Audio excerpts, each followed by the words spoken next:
నిరుద్యోగులు రగిలిపోతున్నారు. తమకు ఇచ్చినటువంటి మాటలన్నీ ప్రభుత్వం పూర్తిగా విస్మరిస్తోంది. ఏడాదికి 2 లక్షల ఉద్యోగాలు అన్నారు, జాబ్ క్యాలెండర్ అన్నారు. అంతా మమ్మల్ని మాయ మాటలు చెప్పి మమ్మల్ని వంచారు అంటూ నిరుద్యోగులు ఆగ్రహం వ్యక్తం చేస్తున్నారు. సో దాంట్లో భాగంగా ఇవాళ గాంధీ భవన్ ముట్టడి జరిగింది. తర్వాత ఓయూ క్యాంపస్లో కూడా నిరుద్యోగులు ర్యాలీ తీశారు. దాంతోపాటుగా డిప్యూటీ సర్వేయర్ పోస్టుల భర్తీ విషయంలో ప్రభుత్వం అవలంబిస్తున్నటువంటి పాలసీ బాగాలేదు, దాన్ని వెనక్కి తీసుకోవాలంటూ వాళ్ళు డిమాండ్ చేశారు ఇవాళ ఓయూ క్యాంపస్లో. OU Osmania university arts college దగ్గర నుంచి మా ప్రతినిధి ఉదయ్ లైవ్లో ఉన్నారు. ఉదయ్, ఓయూ క్యాంపస్లో నిరుద్యోగులు ఎట్లా రగిలిపోతున్నారు? ప్రభుత్వం ఇచ్చినటువంటి మాట విస్మరించడం పట్ల, దాంతోపాటుగా ఇవాళ డిప్యూటీ సర్వేయర్ పోస్టుల భర్తీ విషయంలో ప్రభుత్వం ఆ పాలసీ అవలంబించవద్దు అంటూ ఆ పాలసీ వెనక్కి తీసుకోవాలంటూ డిమాండ్ చేసి వాళ్ళ ర్యాలీ కూడా తీశారు.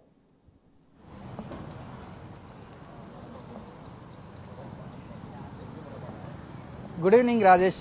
ఇప్పుడున్న ముఖ్యమంత్రి పీసీసీ హోదాలో ఉన్నప్పుడు నిరుద్యోగులకు అనేక హామీలు ఇచ్చారు. ఆ హామీలన్నీ కూడా ఇప్పుడు నెరవేర్చాలంటూ కూడా ఇప్పుడు నిరుద్యోగులంతా కూడా పోరుబాట పట్టిరు. ఈ పోరుబాటలో భాగంగా ఉదయం ఏదైతే గాంధీ భవన్ దగ్గర కూడా నిరసన తెలిపారు. దాంతోపాటు డిప్యూటీ సర్వేయర్ల భర్తీ ప్రక్రియపై ఓయూలో కూడా ఉదయం వేలాది మందితో కూడా ఇంజనీరింగ్ కాలేజ్ నుంచి ఆర్ట్స్ కాలేజ్ వరకు భారీ ర్యాలీ చేశారు. ఈ ర్యాలీలో కూడా నిరుద్యోగ జేఏసీ చైర్మన్, దాంతోపాటు నిరుద్యోగులు కావచ్చు, అటు విద్యార్థులు పెద్ద ఎత్తున కూడా ఈ ర్యాలీలో పాల్గొన్నారు. వాస్తవానికి ఈ ప్రభుత్వం వచ్చిన వెంటనే 2 లక్షల ఉద్యోగాలు ఇస్తామన్నారు. ఏమయ్యాయని చెప్పేసి ఈ ప్రభుత్వాన్ని నిరుద్యోగులు ప్రశ్నిస్తున్న పరిస్థితి మనం రాష్ట్రంలో చూస్తా ఉన్నాం. మరోపక్క కూడా ఉద్యోగాల విషయంలో గత ప్రభుత్వం వేసిన నోటిఫికేషన్లనే ఇప్పుడు మళ్ళీ రిపీట్ చేసి వాటి ద్వారానే అంటే ఆర్డర్ కాపీ ఇస్తున్నారు తప్ప వీరు కొత్తగా వచ్చి నోటిఫికేషన్ ఇచ్చి మాకు ఉద్యోగాలు ఇస్తున్న పరిస్థితి కూడా కొనసాగడం లేదని చెప్పేసి అటు నిరుద్యోగులు కూడా పెద్ద ఎత్తున కూడా ఈ ప్రభుత్వంపై ఆగ్రహం వ్యక్తం చేస్తున్నారు. ఎన్నికల సమయంలో అడ్డగోలు హామీలు ఇచ్చి ఇప్పుడు అంటే వారు చెప్పిన హామీలనే మేము నెరవేర్చాలని కోరుతున్నాం తప్ప కొత్తగా మేము గొంతమ్మ కోరికలు కూడా ఏం కోరట్లేదని చెప్పేసి అటు నిరుద్యోగులు సైతం ఈ ప్రభుత్వంపై పోరుబాట పట్టేందుకు సిద్ధమయ్యారు. ఇప్పటికే రాష్ట్ర వ్యాప్తంగా కూడా సంవత్సరం దాటింది. ఈ సంవత్సర కాలం నాటి ఎన్ని నోటిఫికేషన్లు ఇచ్చారని చెప్పేసి ప్రతి ఒక్కరు ఈ ప్రభుత్వాన్ని ప్రశ్నిస్తూ ఉన్నారు. దాంతోపాటు గతంలో ఎన్నికల సమయంలో విద్యార్థులను ఇదే ఓయూ వేదిక కూడా అనేక మంది నిరుద్యోగులను కూడా రెచ్చగొట్టిన తరుణం కూడా మనం చూస్తా ఉన్నాం. ఎందుకంటే మన ప్రభుత్వం వస్తే మన బతుకులు మారుతాయి, మనకు ఉద్యోగాలు వస్తాయి, మన ప్రభుత్వం రాగానే 2 లక్షల ఉద్యోగాలు వేస్తామని చెప్పేసి ఏదైతే ఆ ఎన్నికల సమయంలో ఇచ్చిన మాటలను మరొకసారి గుర్తు చేస్తూ మీరు చెప్పిన మాటలే మీరు చేయాలని నెరవేర్చాలని చెప్పేసి ఈ ప్రభుత్వాన్ని డిమాండ్ చేస్తున్నామని చెప్పేసి నిరుద్యోగులు చెప్తున్న పరిస్థితి కనిపిస్తా ఉంది. మరోపక్క కూడా ఓయూ కాలేజ్ వేదిక కూడా ప్రతిరోజు ఏదో ఒక నిరసన కార్యక్రమం ద్వారా కూడా ఈ ప్రభుత్వానికి నిరసన చెగ తగులుతుంది. దాంతోపాటు నిరుద్యోగులు సైతం ఇప్పటికే ఈ ప్రభుత్వంపై నిరసనలు తెలిపేందుకు ఇప్పటికే రాష్ట్ర వ్యాప్తంగా కూడా ఎక్కడికక్కడ వయసు పరిమితి మించిపోయి అంటే ఏజ్ బార్ అవుతూ చాలా మంది వెయిట్ చేస్తున్నటువంటి పరిస్థితి. సో ఉద్యోగాలు అంటే జాబ్ క్యాలెండర్ ముసుగు, ఆ డ్రామాల ముసుగు పూర్తిగా తొలగిపోయినట్టేనా? ఆ భ్రమల్లో నుంచి పూర్తిగా వాళ్ళు వాస్తవ పరిస్థితికి వచ్చి నిజంగా మేము నష్టపోయాం అనేటువంటి కంక్లూజన్కి నిరుద్యోగులు వచ్చినట్టుగా కనిపిస్తోందా ఓయూలో?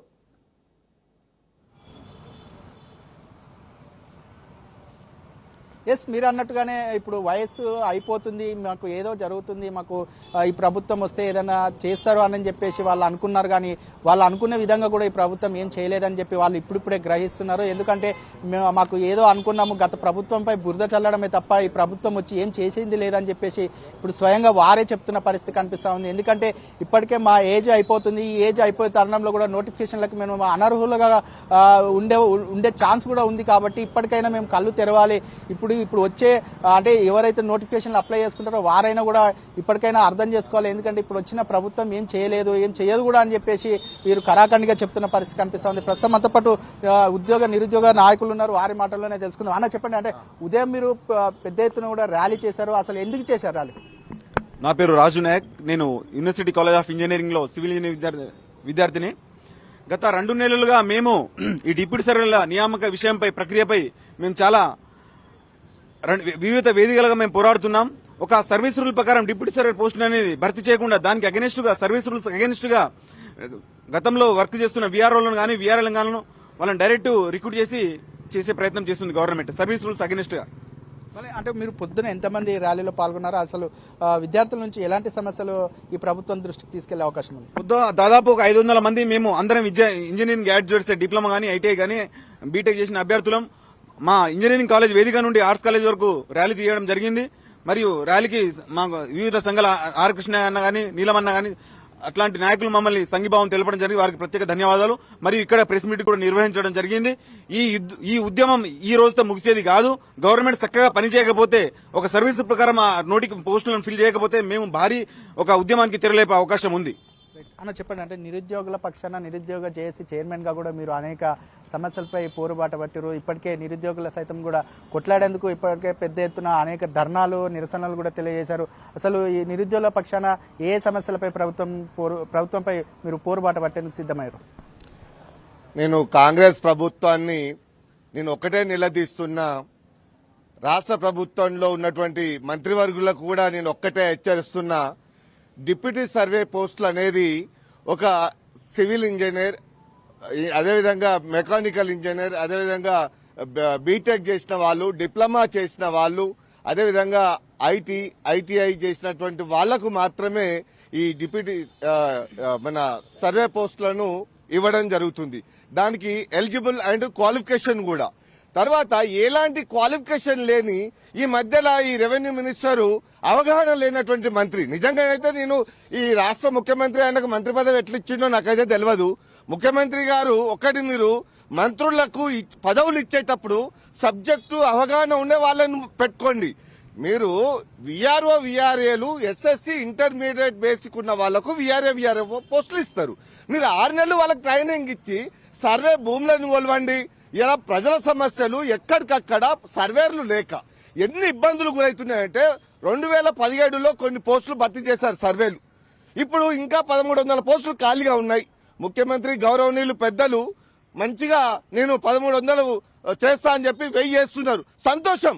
కానీ 1000 చేసేటప్పుడు మీరు ఇంజనీర్ చేసినటువంటి వాళ్ళు, బీటెక్ చేసిన వాళ్ళకి ఇవ్వకుండా, డిప్లొమా చేసిన వాళ్ళకి ఇవ్వకుండా ఈ ఎస్ఎస్సి పాస్ అయిన వాళ్ళకు, ఇంటర్మీడియట్ చదివిన వాళ్ళకు సబ్జెక్ట్ అవగాహన ఇస్తారా?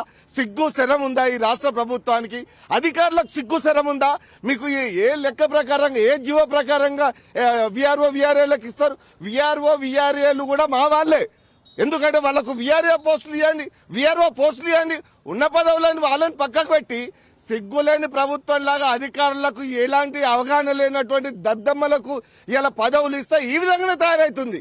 అందుకనే బిడ్డ మీరు సర్వే చేసి డిప్యూటీ సర్వే పోస్ట్ అధికారులు ఎలిజిబుల్ ఉన్నటువంటి వాళ్ళకే మీరు పదవులు ఇవ్వాలి తప్ప రేపు వేరే వాళ్లకు ఇస్తాం, కాకమ్మ కబుర్లు చెప్తాం. దీని మీద పెద్ద కుంభకోణం జరుగుతుంది. ఎక్కడ కుంభకోణం, ఎన్ని కోట్లు తీసుకుంటున్నారో మంత్రి గారు ఒకసారి చెప్పండి. మా వాళ్ళు కూడా తెలుసుకుంటారు. మరి వేరే మంత్రులకు కూడా అవగాహన వస్తుంది. మీరు అవగాహన లేనటువంటి వ్యవస్థను చేస్తే రాష్ట్ర వ్యాప్తంగా పెద్ద ఎత్తున చలో సెక్రటరీ దిగ్బంధం చేయడానికి మా డిప్యూటీ సర్వేలు సిద్ధంగా ఉన్నారు. బిడ్డ గుర్తుపెట్టుకోరు. రేపు మా చదువుకున్నటువంటి ఎలిజిబుల్ ఉన్నటువంటి వాళ్ళకు మాత్రమే మీరు ఇవ్వాలని చెప్పి నేను డిమాండ్ చేస్తున్నా.